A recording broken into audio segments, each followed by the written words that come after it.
Hi, everyone, and welcome to a new episode of the Aesthetic Effect Podcast. I'm Flavio, your host, and today I've got, in my opinion, a very special episode. I'm interviewing a very well-known plastic surgeon in Italy and well-known all over the world. He's an international speaker, and today we're going to cover some really hot topics within the aesthetic medicine industry. We're going to cover about new trends, what is new, and most importantly, the effect of regenerative medicine within the aesthetic effect. So without further ado, let me introduce you to Dr. Roberto Dell'Avanzato. Ciao, Roberto. How are you? How are you, my friend? How you doing? You okay? Absolutely fine. Sunny day in Italy, so it's good, Flavio. Perfect. You are so lucky. We are in England. It's literally raining every day. There's no sun at all. So you're very lucky, very lucky. Thank you so much for taking the time to talking to me today, because I know you are super busy and you've been traveling a lot. So thank you for taking the time. I really appreciate that. So just tell the viewers a little bit who you are and what you do. Just to, let them know who you are. Okay, thanks. Thanks again to invite me. It's a pleasure to be a bit talking with you. Since when I was young, I dreamed to be a doctor, a surgeon, because my parents says that since when I was 5 or 6 years old, I start to say I want to be a doctor, I want to be a plastic surgeon, and maybe because of very good, well-known plastic surgeon was a very friend of us, and maybe I wanted to imitate him, and that's something that could be the reason why I started my first experience like as a doctor and then as a surgeon. And another important part of my life, for sure, as everybody, is the family. That is important. So parents and family are always important in our daily practice but I want to talk about even my interest that is mainly the sea. So I do apnea, and that's something that helped me to afford perfectly my work. Roberto, what would you say at the moment? What would you say at the moment, or in Italy, is the most requested surgical treatment that you guys get? I don't know if it's in Italy or all over the world. What would you say is the most requested treatment at the moment? Yeah, considering male, female, I can tell you for sure liposuction. But the new technologies regarding liposuction, and in my case, especially the laser liposuction, where already in 2006, the American FDA approved it as the best way to approach the extra fat removal and the skin tightening, the effectiveness of the diode laser 1470 nanometers that is able to be perfectly target. To target the water and the yellow. So mean that just the extra fat is destroyed and the water helps the laser to shrink and tie the skin. So in order to avoid the destruction of the vessel, the lymphatic system that sometimes is common during the classical liposuction that most of the doctors continue to perform, is cheaper because, you buy one cannula, 300, 400 euros, and you use it for the life. Instead, the approach with the technologies, with energy-based device, with the laser, that is more selective and more effective in order to have the best result that is possible to achieve. When you analyze the fat sucked out in the ampoule, there's no extra blood. Instead, with the classical liposuction, there is a lot of blood, more blood and the rest. So even for the fat transfer, that's important because the quality of the fat melted by the laser for the fat transfer is definitely better because is more pure, more precipitate alive, and no extra blood or anything else. So considering this, the laser liposuction nowadays continue to spread worldwide, except for the cost, for sure, because there is the cost of the laser, the cost of the fiber, that are not the same cost that is one cannula for the life. That's it. But I mean, and in some countries, where it's allowed, for example, not in France, but in Italy is allowed, maybe, I don't know, UK, we can even just destroy the fat. So not laser liposuction, but laser lipolysis. So we can just destroy the fat when the quantity is not so much. I mean, maximum 100, 150, 200 cc, so in the area. So you can just, with a optical fiber, destroy the extra fat and then wait that the fat destroyed will be absorbed or eliminated by the lymphatic system and so and macrophages and the rest. Yes. You know, I'm gonna ask you something like this is a really hot topic here in the UK, right? And I believe in England in Italy it's the same thing. So we have a lot of patients traveling abroad to have liposuctions or surgeries in general. Yes. And sometimes, especially in England, it's becoming like you buy in a tour guide, you buy a ticket, the hotel, the surgery, blah, blah, blah. It's like it comes as a package. And a lot of people going to Turkey these days, right? Because it's now, what is your real opinion on people trying to seek cheaper surgeries? Because it's very dangerous. We know how dangerous it is to when you go under surgery under knife. So what is your recommendation for listeners that they are choosing to go under the knife just based on price? I mean, is exactly when the patient comes to my office, or maybe when they try to have the first consultation, they ask me, "Oh, which is the price for a filler, for example, for a hyaluronic acid?" So my answer is always not your first question. Your first question have to be, "Doctor, you have the hyaluronidases in your office?" "Yes." "Now tell me the price." So the first important thing is the safety. 100%. 100%. And the same when people go abroad or in some country to obtain a cheaper price. I mean, I don't want to talk about surgeon because I'm sure that everybody in any country they are very skilled. But absolutely.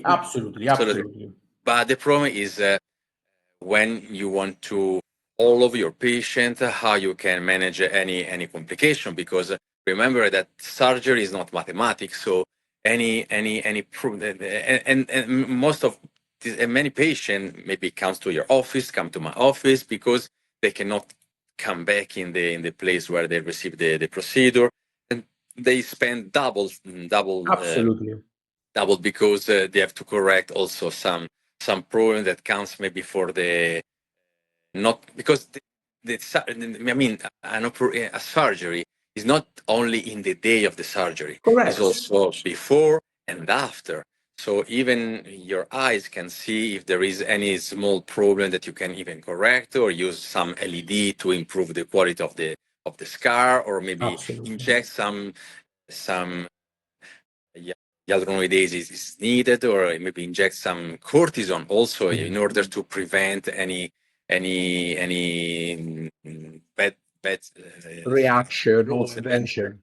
Yes, that's it. I'm just for the listeners. So when we mentioned hyaluronidase, so just for your listeners that you might thinking, what is hyaluronidase? What is it? So hyaluronidase is an enzyme that we use to reverse the effect of HA. So HA means hyaluronic acid. So if we inject hyaluronic acid within a blood vessel, or if we create something that we call an occlusion or vessel occlusion, when we stop blood supply, hyaluronidase is something that can be injected to reverse the effect of the HA. So we're just basically breaking down all these little molecules. So your blood flow will start again, and obviously you'll be out of danger.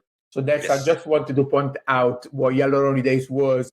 At least, the listener will know. But yes, I mean, even for the urgency is very important, because if it's needed, you have to, there is a good friend of mine that is a doctor from Australia, is Stephen Liu. Maybe you know him. He's very famous worldwide. And one time he did a live surgery, a live injection with HA. So it treated the glabellar line. Yes, yes. And during the procedure, the patient starts to say, "Oh, I'm blind. I don't see anything. So I don't see anything." So everybody starts to be like in hurry. Everybody, okay. And then he says, "It's not true. The patient agreed that I have to do this, but just wow.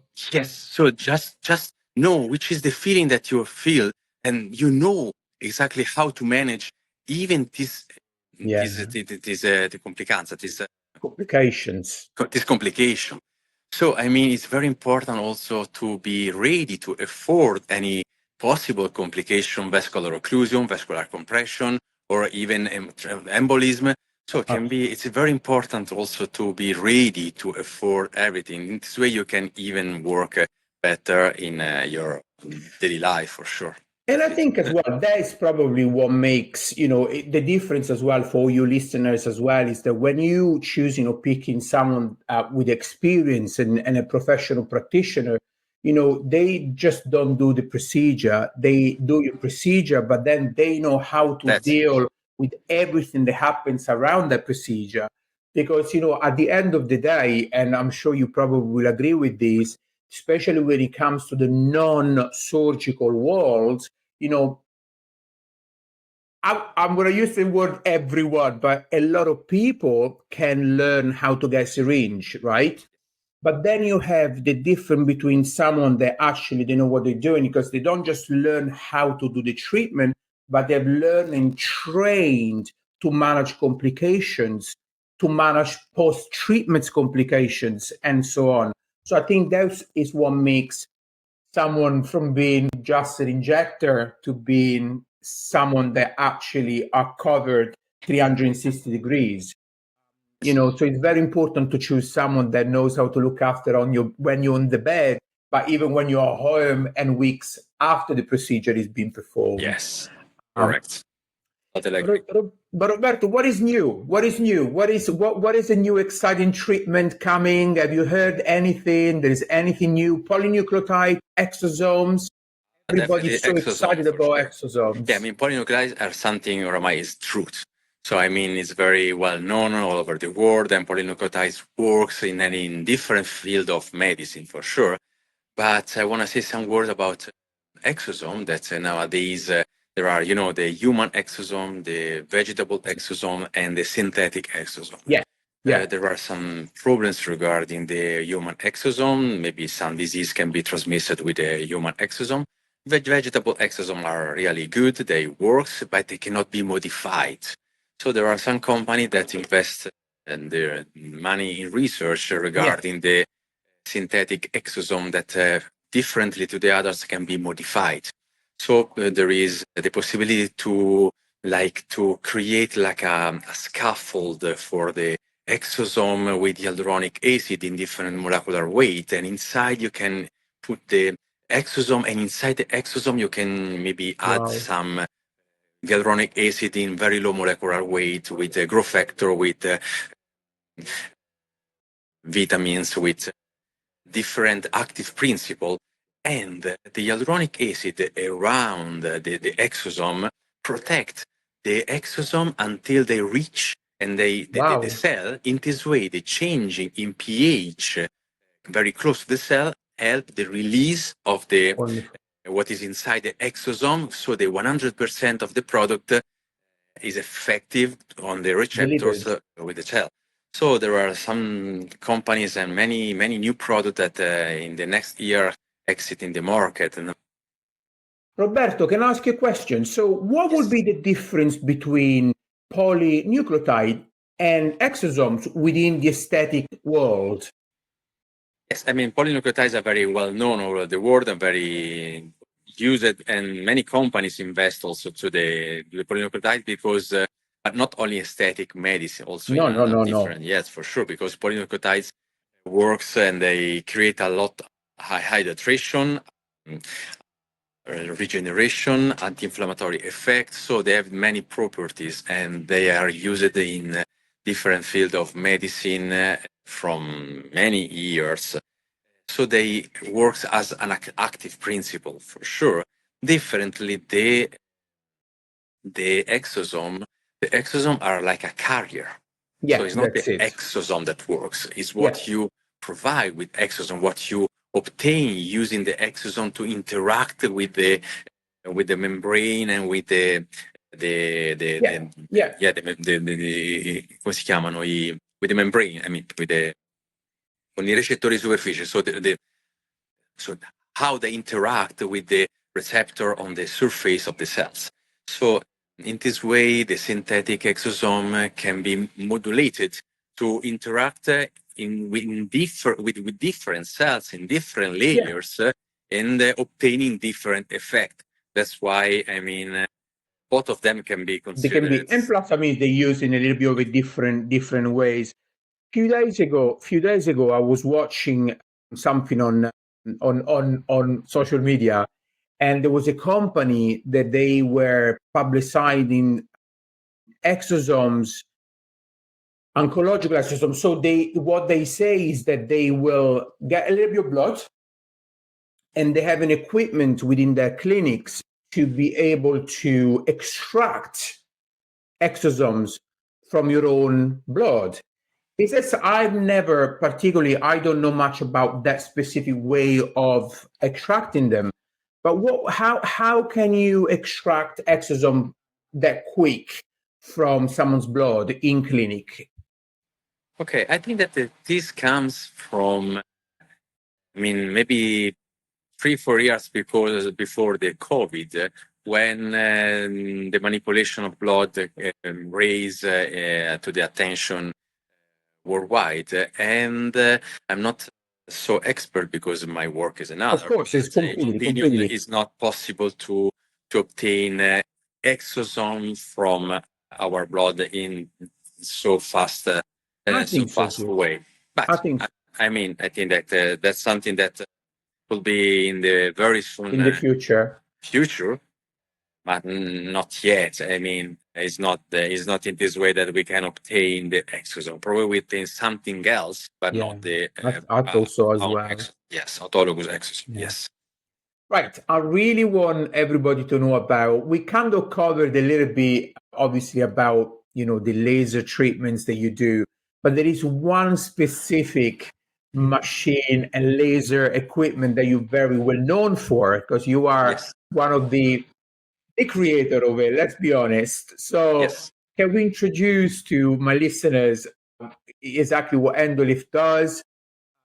And most importantly, would you say what is the perfect or candidate for that specific treatment? So tell us a little bit more about what it does to begin with and how it works.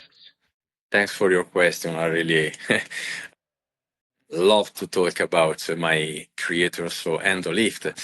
When I decide the name of the procedure, because it's not a device, it's a procedure. A procedure. Endolift, yes, a procedure is a method, is a technique, but then there is a device that is able to do different procedure, also Endolift procedure for sure. And with this device, I mean, you can even afford different. You can even approach different pathologies, different. I mean, different Part of your body. Yes, that's it. So when I decided the name of Endolift, I thought that how works Endolift? It's not a lifting. So through the vector like this, you use the threads, you do the facelift, you can use the vector to reposition the tissue in the right position. Endolift is different. It's not this. Endolift is this. So it's a shrinking, is a tightening. So the effect of the remodel comes not for the lifting, but for the endolift. Shrinking. So this is why we call endolift like this. Then since 2009, changing the wavelength, because before when I started in 2005, 2006, where the 14, 17 nanometers doesn't exist.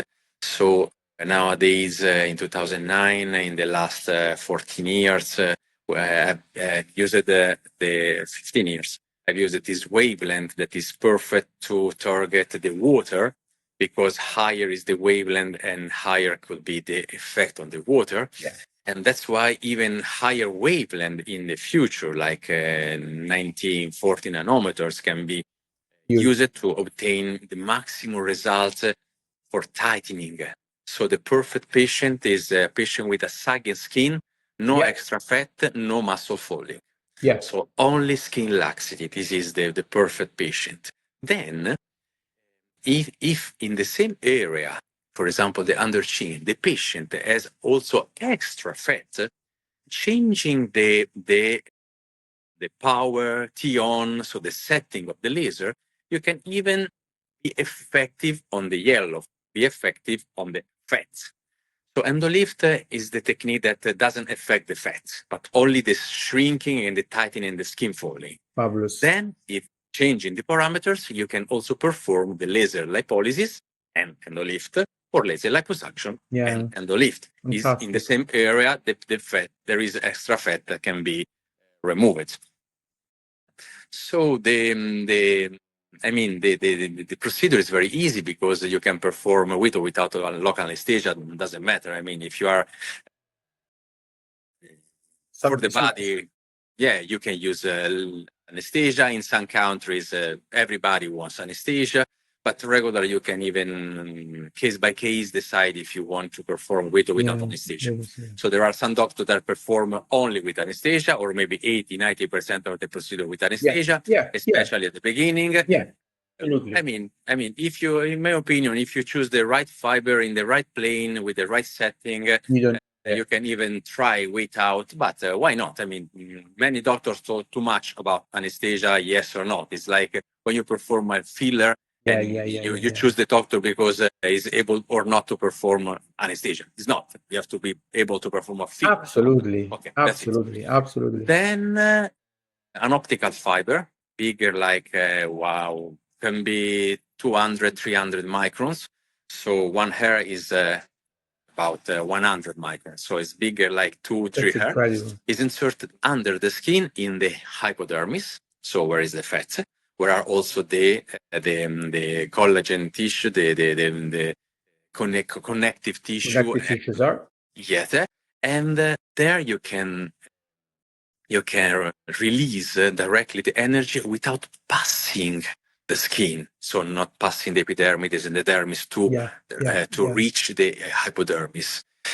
In this way, the color of the skin, if you the TN, or maybe either some skin pathologies or maybe some vascular lesion, you can just not consider because you pass under everything and work directly and deliver the energy directly when is where is needed.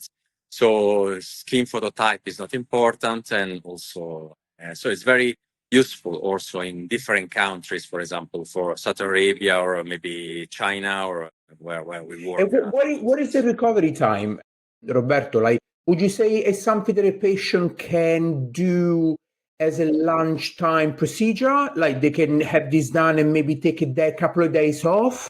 So what would be the recovery from doing the treatment until the patient can go back to, work? Okay. So if we use it without anesthesia, it's a lunchtime procedure, and the recovery time is 99% immediately. So there's no bench area.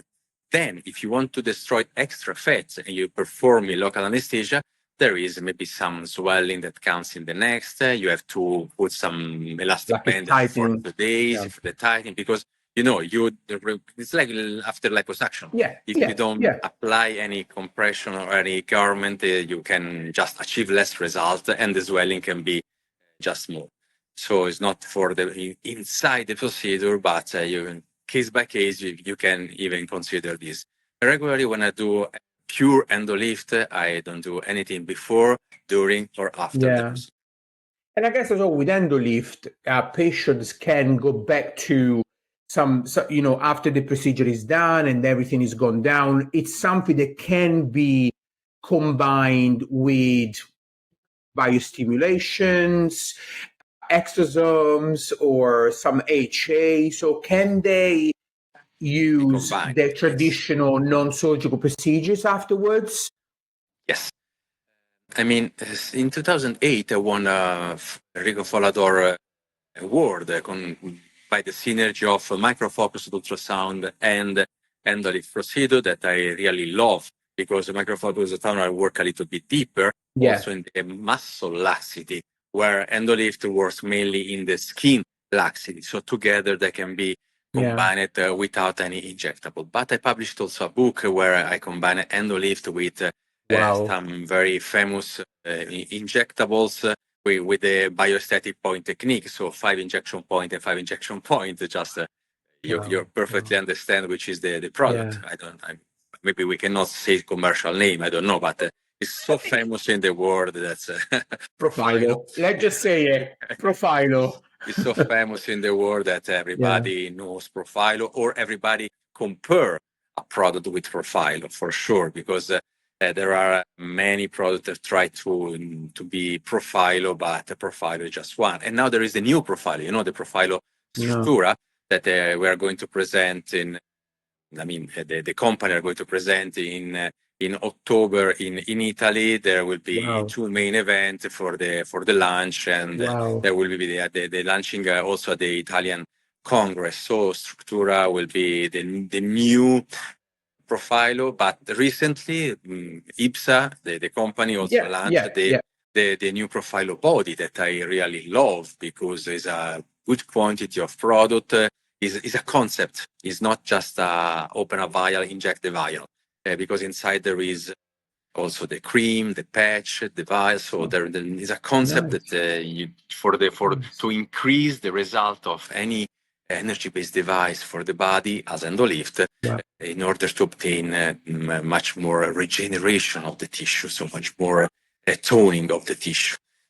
Yes. So Roberto, like this brings me to like a question that do you think within the future, like let's just say 10, 15 years from now, because we are getting so advanced with all these non-surgical procedures, like, your amazing Endolift or, all the radio frequency, or do you think that in 10, 15 years from now, when patients and people in general are starting to look after themselves with this treatment a little bit at a younger age, that potentially some patient will need to go under the knife? What I mean with that is that, like, if you're looking after yourself with all these wonderful treatments, do you think that potentially some patient will never need the actual surgery? Or do you think surgery will always have a good place within the aesthetic industry? I mean, the surgery remain the surgery for sure. So nowadays, if surgery is needed, there's nothing like surgery. But what you said, and what I say to all my patients, is that if we start early to increase the hydration, the bioremodeling, reduce the skin laxity, create a more stronger fascia with the macrofocus ultrasound and the rest, I'm sure that in the next year, the surgery cannot be cancelled 100%, but nowadays, if we are in between 80% and 20% of the balance between non-surgical and surgical procedure, probably in 15 years, I'm sure that a very few quantity of patients that starts today to do these, they can even delay the surgery or never consider any surgical procedure for sure, especially if like a facelift for sure. Absolutely.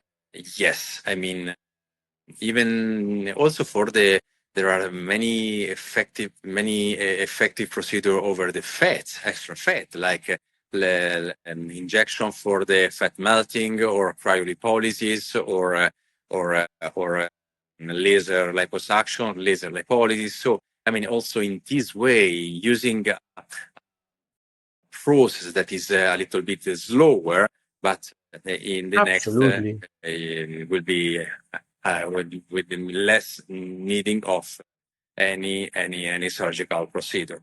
I mean, for the nose, for example, Probably not. I mean, if you have like a septum or something, or maybe for the years. Years, yes. In the past, another company tried to do something small, with a less invasive procedure. But I mean, if you have this kind of ear, you cannot do too much. I mean, so, but for facelift, liposuction, maybe even arms lift or tight lift or buttocks remodelings for sure. I mean, the surgical procedure for the buttocks remodeling, like Petit or Gonzalez, are very well known, and we apply. But nowadays, with the different procedure that we can combine also for the buttocks remodeling, like microfocus ultrasound, endolift, injectables, and the rest. I mean, you can even absolutely delay or never consider the implant for the back, for example. That I love for sure. Yeah.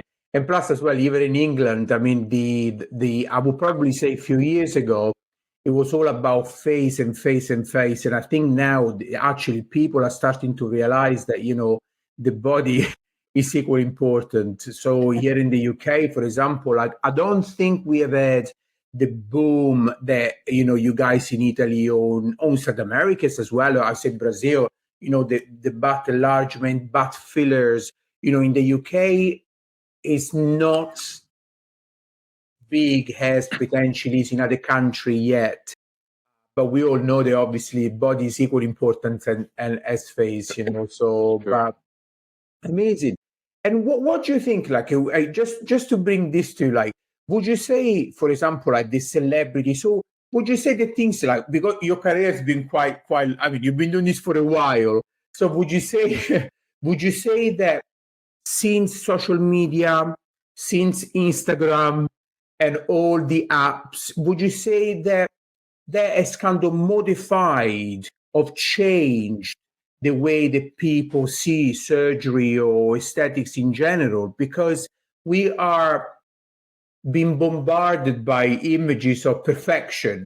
So do you think that has increased the popularity for injectables and for surgery in a positive or negative way?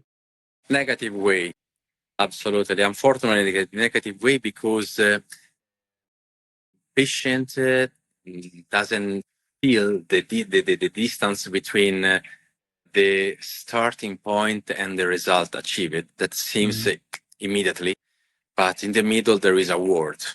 So I mean, and with a reduction of the perception of the real risk. Absolutely. As you say, the battle feeling that nowadays everybody want to do it is very dangerous procedure. Or maybe the injection for the rhino filler. You have to be very skilled, because it's one of the high risk procedure and area to approach if you don't know very well the anatomy. But even if you know very well the anatomy, you have to be ready to afford any problem. So that's why at the beginning I say to all my patients, ask me if I have hyaluronidase before to ask me which product I use, how much does it cost, and the rest. Because that's the most important thing for our life. That's important. And nowadays it seems that everybody wants a rhino filler. I love the rhino filler. I know some doctors that they say never, I want to do never a rhino filler, especially in some countries. But I believe that as the other procedure have to be something that you have to you have to believe in your doctor, ask to your doctor. Absolutely. Yes, not show me before and after, because before and after is always, I mean, not real. You talk with your doctor, see the doctor in the eyes, and understand that he understands what you really want, and understand which is the possibility of risk and result obtainable with the procedure. Because rhinoplasty, rhino filler, it's a massive thing in England. I think it's booming.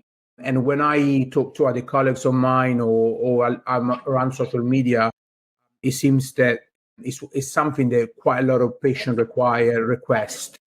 Even if, in my opinion, not everybody's a good candidate for that treatment, because, we are not we play with proportions, we play with, with lights and aesthetics. So what we do is we just increase in a little bit of volume here and there to trying to mask and to trying to create a quite of a fake proportion. So we playing with our, with lighting and adjustment to make the nose look smaller and more harmonic.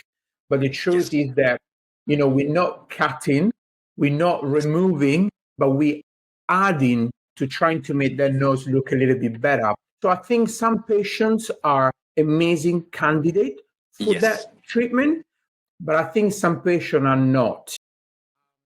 And I feel that these days, especially in England, everybody is doing Rano, filler, where and I see sometimes some people around, with nose that they actually look way bigger and than what they were to begin with. So with Rano filler, I think it's important to choose the right candidate. Like with any procedure. And always when I do rhino filler courses, say two most important things. First, slow speed of injection. Second, small amount of product. So those are the two important things in order to have the best result and prevent any risk. Yeah. Yes. Amazing. The speed of injection is always important. Knowledge of the anatomy, and that's something that has to be. Of course. That is number one. Of course. The right choice of the product. We correct G prime, and that's something that have to be okay. But speed and quantity. Yeah, that's a good one. Actually, that's a good one. And I think as well, for example, a tear trough is another area that people just inject. And then again, tear trough is a very important but very delicate and difficult thing to do because not everybody is a candidate for that treatment. And I see a lot of times, patients coming in with eyes that look like, they've got real bags. So that's another one that I think people should really pick and choose who to perform it on. But yeah, listen, just the last question I want to ask you before I let you go, because I know you're super busy. I'd really like you to talk about a little bit, if you can, on that work that you've done in Pakistan, right?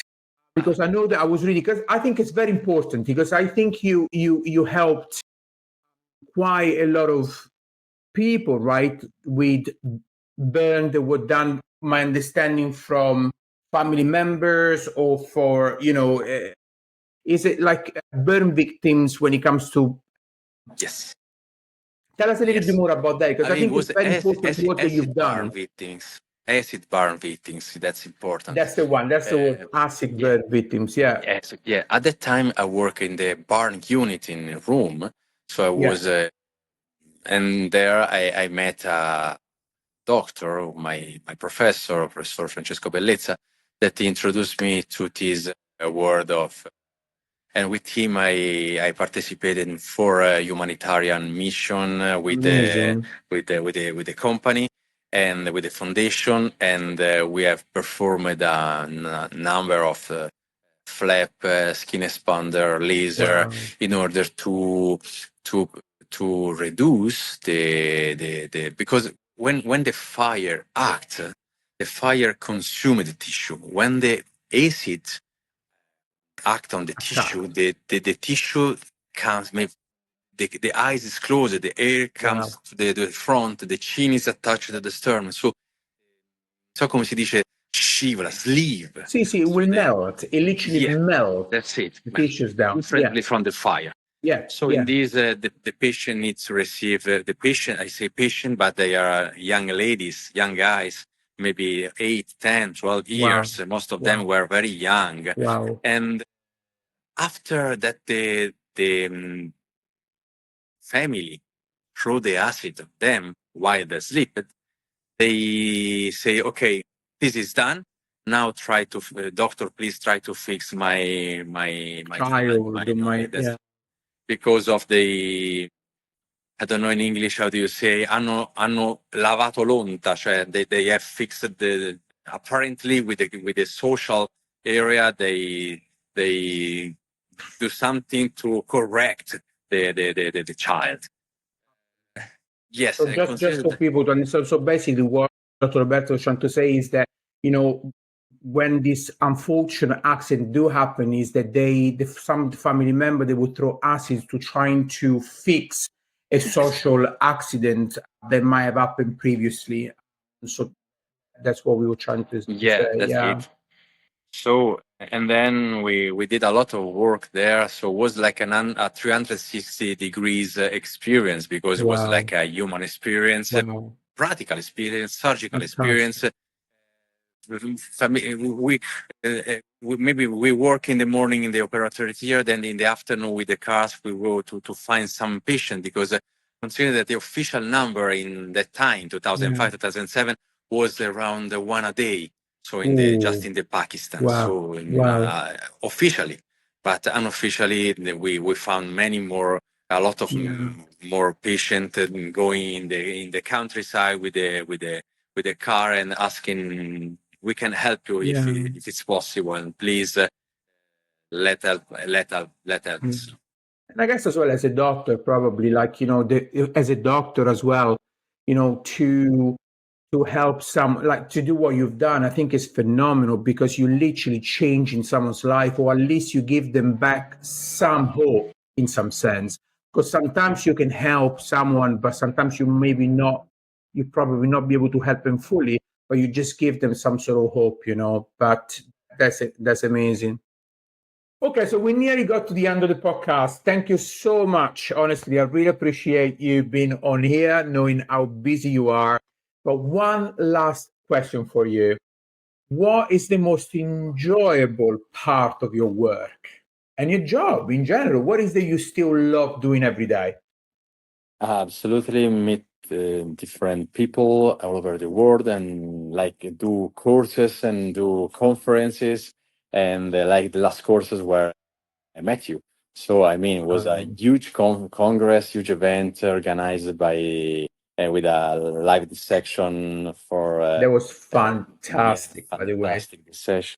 So I mean, this is the most important part. I mean, love your job and meet nice people, and try to do always your best, how much that is possible to be the best doctor that you can be in your life.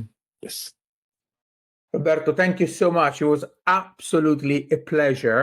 And when you are in England, please come and knock my door. I would love to. I know where you are. So number 22, number 22 Bloomsbury. Yes. And it was such a pleasure. Such a pleasure, honestly. Thank you. Because I know you're super busy. And so just to take this hour off your diary, I really appreciate that. So I'm grateful for that. Thank you very much. Absolutely. And have a fantastic day, whatever you do. And I will see you in England. Thank you. Absolutely soon. Bye-bye. See you later. Bye. Bye.